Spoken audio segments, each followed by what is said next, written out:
Yes. Welcome on in, y'all. Welcome to the Lucas Chat Podcast. It's your host, K.L.P with the Lucas Chat Podcast. Welcome on back, y'all, to Spotify and iTunes, y'all. We up here, we in the studio, we doing things right, and I am so blessed to be back here in the studio. We've got a lot to talk about for today's show, as you guys can hear from the title. If you guys haven't seen the movie yet, please do not listen to this podcast. I'm repeating, do not listen to the podcast if you haven't seen X-Men Dark Phoenix. We're going to get to the news and talk about the movie. I won't go into super details of the movie. You just got to go to theaters and see it. But before we get to the movie and the whole topic of the Lucas Chat Podcast here today, we're here in Swanky Studios. We're so blessed. We're doing a lot of good things. By the time you might have seen the, I'm probably going to have this podcast uploaded immediately after we're done airing it. Make sure that it's all good. So it's probably not going to be announced till later on today. But I got a big announcement, y'all. Another movie we're hopping in with genre, of course. I can go and tell you on the Lucas Chat Podcast today. Something interesting is coming from K.L.P Entertainment and Swanky Studios, of course. It is our first ever horror film. Now, I know you guys are ready for it. I'm super stoked about it. Y'all. I never made a horror film before. So we're taking the elements of the animation still. You guys know how we do. By the time you're seeing the post, we're gonna have a little bit more during like July. Of course, you guys know we've got 2 movies coming out this summer. You got StarCraft, the remake film, coming out next week. Of course, that's next Friday when that movie comes out. And then July is going to be a fun month. Of course, July is when Third Street comes out. Third Street, I'm particularly excited for because you guys see in the trailer, you guys know what it's about. We're finally dabbling into the GTA animation mod style. I want to dabble more into that because a lot of YouTubers out there, they're using the same film style with GTA because it's fun, it's more creative.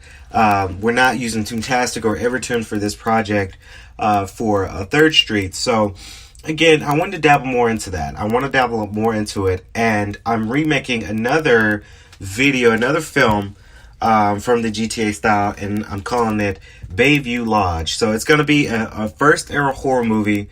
Of course, with my own little twist in it, my own directing style to it. And we're actually auditioning right now for extras and voice actors for the movie. So if you want to be, on the channel of K.L.P Entertainment, and of course this movie's going to be submitted to film festivals around the world and see how far we can go. So if that's something you're interested in, you guys know me. My personal friends, you guys know me, just text me.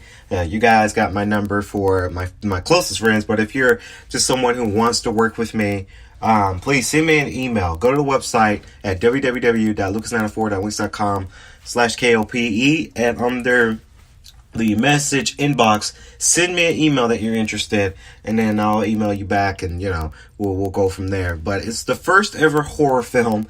This is my first ever, so I just thought it was time for me to make something like that. I know I make romantic comedies a lot, I make action movies, I make thriller type movies, but I haven't really made a horror film yet in my lifetime, so I think now is the time to start making it. So that will be I believe, my 16th movie that we're making. So 16 movies later, y'all. Can y'all believe it? I know, it's crazy. But enough about that, y'all. Enough about K.L.P Entertainment news. We'll save that for the late show with K.L.P. We're here to talk about a grand slam movie of Dark Phoenix. Of course, I went to saw it last night. Well, today's the opening day. Today's the 7th. So today is when it's fully worldwide released. So I was able and so humbled and so blessed to go see the movie in Adobe Cinema, of course, and I'm going to tell you all about the Adobe Cinemas and all that on today's podcast, but I had the humbled and the privilege to go see the movie in Adobe Theater in an AMC. There was not really a private screening, but kind of a private screening. I mean, if you want to pay super extra for a ticket to go see the movie the day before it comes out, then, that's good to go if you're a real good movie fan. Luckily, I was able to get the hookup, so I didn't really pay so much for it. had a hookup, aka my brother and my friends. We were able to do hookups for it. So going upon the Dolby Theater, it was the best experience I've ever experienced. Now, let me tell y'all a little bit about it. So the Dolby Theater, it's amazing, y'all. If you guys haven't explored or ever experienced a Dolby Theater in a movie, you guys should go see it. It's more richer. The quality style of the screen is better. The sound, it's like you're actually there. So there are some scenes in there, which I'm not going to go into super detail because I don't want to spoil too much for the movie, because I want people to go see the movie for sure. But that sound, that emerging sound from each scene, it was just fantastic. It was, music to my ears. Like, I was looking at my brother. I sat next to my brother, and I'm looking at him, and I'm like, whoa, this is what this theater feels like? I feel like I'm actually in the movie, It's just very immersive, very loud, very immersive. You can hear the actors and the characters really, really well. Now, I'm not just saying in a normal theater you don't hear your actors or your characters, because you do. But with Dolby Theater, you just feel like you're actually in the scene. Like, you can actually interact with the characters. There's some scenes in there. The music, oh my God, y'all. Let me give you guys a little description about this movie music. Now, I'm gonna come out and say this, and hopefully Marvel listens to this, because this is just a fan who critiques a good Marvel movie. So this movie was actually better than the X-Men Apocalypse. Honestly, it was just that good. Now, I don't know if it came up to that range for X-Men Days of Future Past, because that was a swanky movie itself. But Dark Phoenix has his own little category on its own. It beats X-Men Apocalypse by a long shot. Now, we have a different director, Simon Zeinberg. I think that was his last name, Simon Zeinberg. He was the director of this movie, and it was different. I came to the theater expecting it to be different, because Bryan Singer is not directing the X-Men movies anymore. So you got a different director, you got a different take, you got a different style, you got a different creative mind when this kind of project. So it was different. It was very, very different. The actors weren't different. You still had Michael Fassbender. You still had, I forgot his name, that played Beast. That same character that played Beast in X-Men Days of Future Past, and of course X-Men First Class. I honestly can say this movie might have beat X-Men First Class, honestly, because it was just that good of a movie. It was your superhero movie, but it got kind of emotional in some of the scenes. It got more personal in some of the scenes. The action style was very, very good. I do want to say, though, this movie, I don't know if it was... They got straight to the point. That's just my critique. They got straight to the point in this movie. This movie wasn't 2 hours long, or 2 hours and 30 minutes long.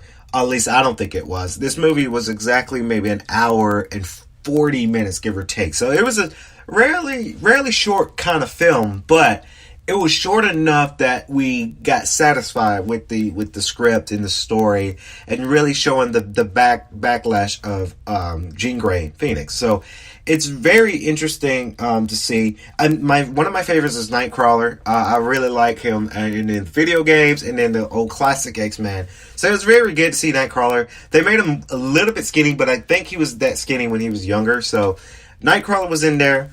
Storm. Oh my God. I fell in love with Storm's character. Oh my God, she's so cute. She's very cute. I'm blanking on her name, but she played Storm in, I think I want to say X-Men Apocalypse. I think she played Storm in that one.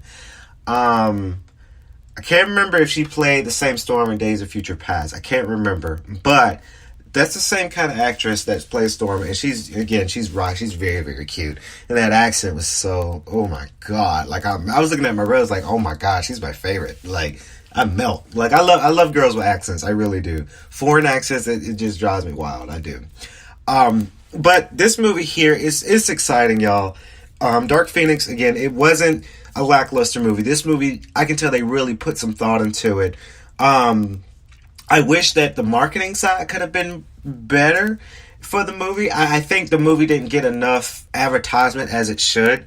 You know how I know. If you think about Avengers Endgame, for an example. They marketed that movie really well. That movie was marketed everywhere. But with Dark Phoenix, okay, you'll see a couple trailers on TV, and you see a couple on Hulu or Netflix. Well, you don't see it on Netflix, but you see a commercial on Hulu, and that's just it. Like, they didn't really get more marketing tools for this movie. So I kind of felt like the marketing for advertisement wasn't really advertised well for this particular movie, because this was a good movie. Like, this was a good movie. And then you get, Man in Black International. I'm not saying that that's not going to be a bad movie, but, that movie's on Zaxby's and it's on TV and it's everywhere. And then they even got a drink at the movie theater it's called Black Cherry for Man in Black. So I honestly think that movie didn't really get as much marketing tools that I honestly think it needs, because this movie was good. The new director was really amazing. He told the story, and this movie was. I'm not harping on this movie, and I don't work for Marvel. I'm not just advocating this movie. This movie was a legitimate, really good movie. Hans Zimmer he's Academy Oscar Award winning composer. The music was just amazing, and then hear the music in the Dolby Theater. It was just epic. It was so amazing. Down to the emotional instrumentals, down to the action-packed instrumentals when there's fight scenes. There's a couple fight scenes in here. I don't want to spoil it too much for you guys. You just got to go see this movie. But there's this particular fight scene that's, they go and find Jean Grey in the scene. I'll say that. They go and find Jean Grey. She escapes the mansion, and she goes back home, her hometown. And then that fight scene, that music was very, like, we were emerging. We were like, okay, oh shit, what's going on in this scene? Like, oh shit, there's too much going on, but it's exciting. As a nerd myself, and most fan nerds out there who love Marvels and comics, they can relate. Music tells a story. Music and instrumentals in a movie really helps tell the story. And Hans Zimmer killed that shit. I'm sorry to be cussing so much, but they killed that shit in that movie. Hans Zimmer did his thing in that movie. He really makes some really, really, really good instrumentals. I'm so happy for it, and I'm with it. And hopefully that movie makes a lot of money this week, a box opening this week, because it was just that really good. So, but we're going to sign out here on the Lucas Chat Podcast. I hope you guys enjoy the rest of your day. Please go see the movie, y'all. If you haven't seen it yet, it's X-Men Dark Phoenix. It's probably just called Dark Phoenix. It's probably no X-Men part of that. But go see that movie, y'all. Of course, go check out the YouTube channel of K.L.P Entertainment and Spotify and iTunes. We out here. We're still trying to get on iHeartRadio. iHeartRadio, if you're listening, K.L.P Entertainment is ready to be on your catalog. So please let us know what's up. So go check it out, y'all. We doing some good things here. We'll have more news announcements for K.L.P Entertainment, and I'm so stoked for that. You guys have a fantastic rest of your day and fantastic rest of your week. We'll be back for more podcasting. Till then, this is Lucas Chat Podcast with your host, Kennedy Lucas, logging out. Stay swanky, everyone.